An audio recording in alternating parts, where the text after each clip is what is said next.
એક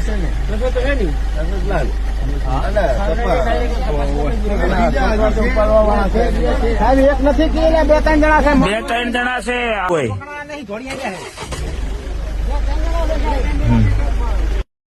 તો ગામડાઓની અંદર છોકરા ઉપાડનારી ગેંગો અત્યારે સક્રિય થઈ ગઈ છે. મિત્રો, અત્યારના સૌથી મોટા સમાચાર આપણે વાત કરીએ કે પુરાણા ગામ જે રાધનપુર તાલુકો અને પાટણ જિલ્લાની અંદર આવેલું છે, આ ગામની અંદર અત્યારે છોકરા પકડનારી ગેંગને પકડવામાં આવી છે.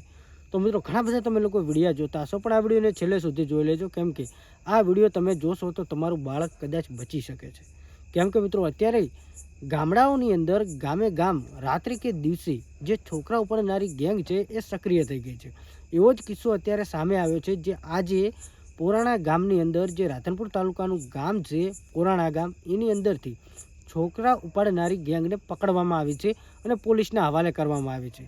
મિત્રો, જોવા જઈએ તો બનાસકાંઠા અંદર અને ગુજરાતની અંદર અત્યારે છોકરા ઉપાડનારી ગેંગો સક્રિય થઈ ગઈ છે. અને મિત્રો, કહેવામાં આવે છે કે લગભગ 30,000 કરતાં પણ વધારે આવા લોકો અત્યારે ગુજરાતની અંદર ઘૂસી ગયા છે. કેમ કે મિત્રો, તે છોકરા નાના નાના છોકરાઓને ઉપાડી જાય છે.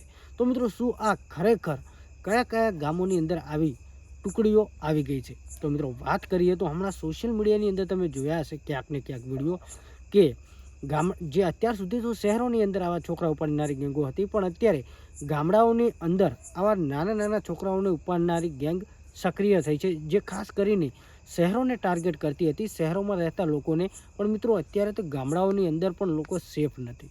કેમ કે મિત્રો, સિટીઓમાં આવું બને એ તો સ્વાભાવિક હતું, પણ અત્યારે ગામડાઓની અંદર પણ આવી ટુકડીઓ આવતી જોવા મળે છે. અને મિત્રો, ખાસ કરીને આ ટુકડીઓ કેવી રીતે તમારા ઘરને ટાર્ગેટ કરે છે કે કેવી રીતે આ આખી ઘટનાને અંજામ આપે છે, એના વિશે તમને હું જણાવું તો વિડીયોને તમારા સગા સંબંધી સુધી શેર કરી દેજો. કેમ કે તમારા કોઈ પણ સગા સંબંધી જો ગામડામાં રહેતા હોય એમને આ વિડીયો ખાસ શેર કરવાનું ભૂલતા નહીં. કેમ કે તમારા ગામની અંદર જે તમારા ઘરે ઘરે જે ફેરિયાઓ વેચવા માટે આવે છે, શાકભાજી હોય, ડોલું હોય કે ગમે રીતે સમોસાવાળા પણ ગમે રીતે આવે, આઈસ્ક્રીમ આવી રીતે ગુલ્ફીઓ વેચનારા તમારા ઘરની અંદર કે તમારા ગામની અંદર આવા ફેરિયાઓ આવે છે.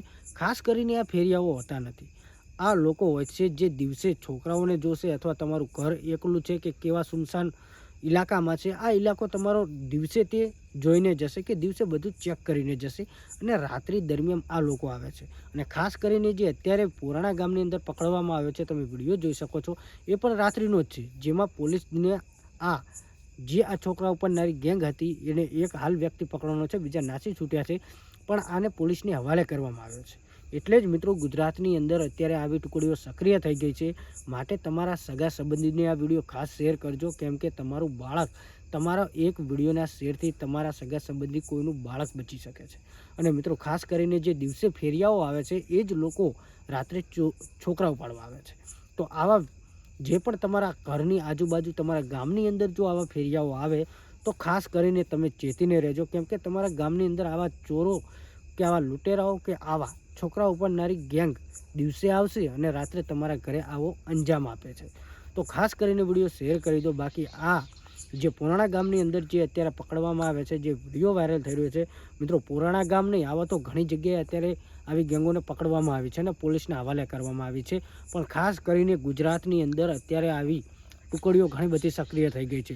થોડા મહિનાઓ પહેલાં જે શહેરોની અંદર હતી, જે અત્યારે શહેરોમાં લોકો જાગૃત થઈ ગયા, તો ખાસ કરીને ગામડાઓમાં આવવા માંડ્યા. એટલે ગામડામાં રહેતા લોકોને વિડીયો ખાસ શેર કરી દેજો. બાકી અત્યારે જે છોકરા પકડનારી ગેંગો આવી છે એવાથી સાવધાન રહો. બાકી વિડીયો વધુમાં વધુ શેર કરો.